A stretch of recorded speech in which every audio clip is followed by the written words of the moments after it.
नमस्कार दोस्तों, आज हम आपके लिए लाए हैं क्रांतिकारी विनायक दामोदर सावरकर के जीवन से जुड़ी हुई कुछ बातें। उनके जीवन के बारे में जानने के लिए वीडियो के अंत तक बने रहे।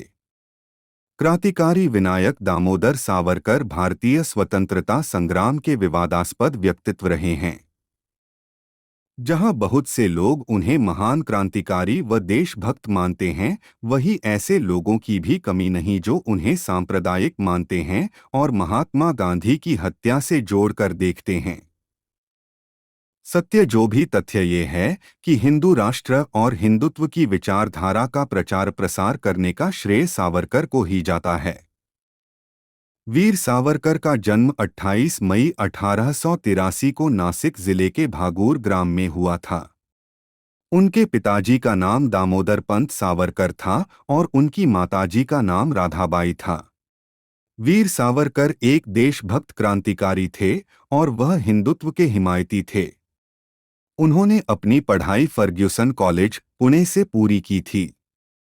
वीर सावरकर के दो भाई थे, जिनमें एक का नाम गणेश सावरकर और दूसरे का नाम नारायण सावरकर था। वह जब केवल 9 वर्ष के थे, तभी हैजे की महामारी के कारण उनकी मां का देहांत हो गया और उसके करीब 7 वर्ष बाद वर्ष 1899 में प्लेग महामारी के चलते उनके पिताजी का भी स्वर्गवास हो गया। पिता की मृत्यु के बाद परिवार चलाने का कार्यभार बड़े भाई गणेश सावरकर ने संभाल लिया था। 1901 में वीर सावरकर का विवाह यमुनाबाई से हुआ। उनके 2 पुत्र और 1 पुत्री थी। पुत्रों का नाम प्रभाकर और विश्वास था, जबकि पुत्री का नाम प्रभा चिपलुंकर था। यमुनाबाई के पिताजी ने वीर सावरकर की काफी आर्थिक मदद की और उनकी उच्च शिक्षा का खर्च भी वहन किया। उन्होंने फर्ग्यूसन कॉलेज, पुणे, महाराष्ट्र से बैचलर ऑफ आर्ट्स की पढ़ाई पूरी की। वे the Honourable Gray's Inn London में बैरिस्टर के रूप में कार्यरत थे।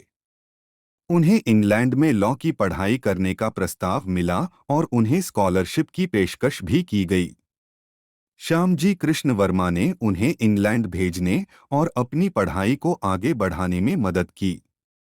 उन्होंने वहां ग्रेज इन लॉ कॉलेज में दाखिला लिया और इंडिया हाउस में शरण ली। यह उत्तरी लंदन में एक छात्र निवास था। ब्रिटिश सरकार ने भारतीय स्वतंत्रता आंदोलन में शामिल होने के कारण वीर सावरकर की ग्रेजुएशन की डिग्री वापस ले ली। जून 1906 में वे बैरिस्टर बनने के लिए लंदन गए। जब वे लंदन में थे तो उन्होंने इंग्लैंड में भारतीय छात्रों को ब्रिटिश औपनिवेशिक आकाओं के खिलाफ प्रोत्साहित किया। उन्होंने भारत के स्वतंत्रता संग्राम में हथियारों के इस्तेमाल का समर्थन किया। 13 मार्च 1910 को उन्हें लंदन में गिरफ्तार कर लिया गया और मुकदमे के लिए भारत भेज दिया गया। हालांकि जब उन्हें ले जाने वाला जहाज फ्रांस के मार्सिले पहुंचा तो सावरकर भाग गए, लेकिन फ्रांसीसी पुलिस ने उन्हें गिरफ्तार कर लिया। 24 दिसंबर 1910 को उन्हें अंडमान में जेल की सजा सुनाई गई थी। उन्होंने जेल में बंद अनपढ़ दोषियों को शिक्षा देने की भी कोशिश की। सावरकर एकमात्र ऐसे भारतीय थे जिन्हें एक ही जीवन में 2 बार आजीवन कारावास की सजा सुनाई गई थी। काले पानी की कठोर सजा के दौरान सावरकर को अनेक यातनाएं दी गईं।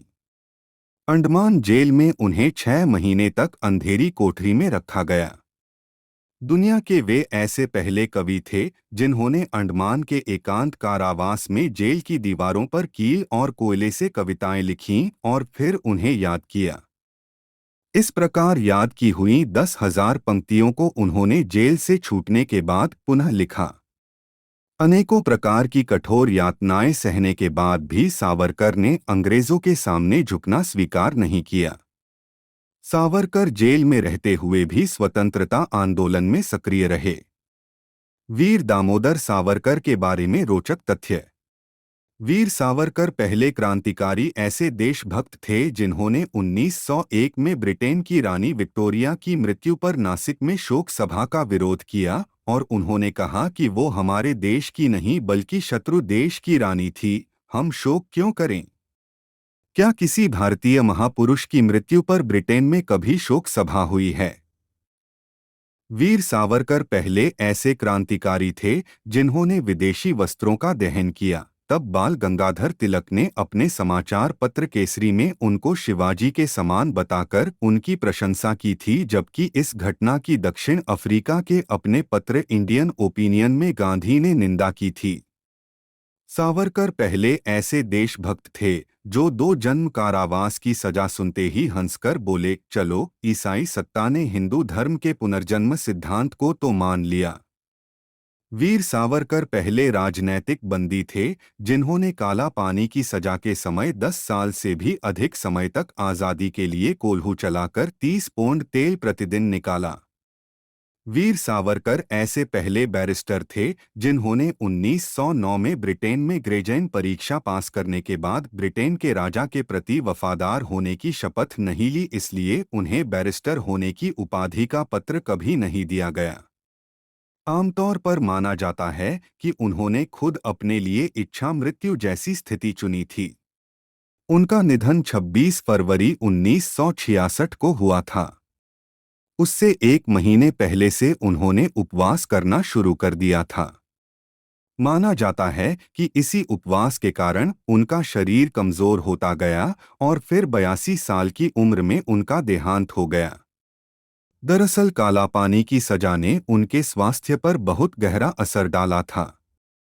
सावरकर ने अपनी मृत्यु से 2 साल पहले 1964 में आत्महत्या या आत्मसमर्पण नाम का एक लेख लिखा था। इस लेख में उन्होंने अपनी इच्छा मृत्यु के समर्थन को स्पष्ट किया था।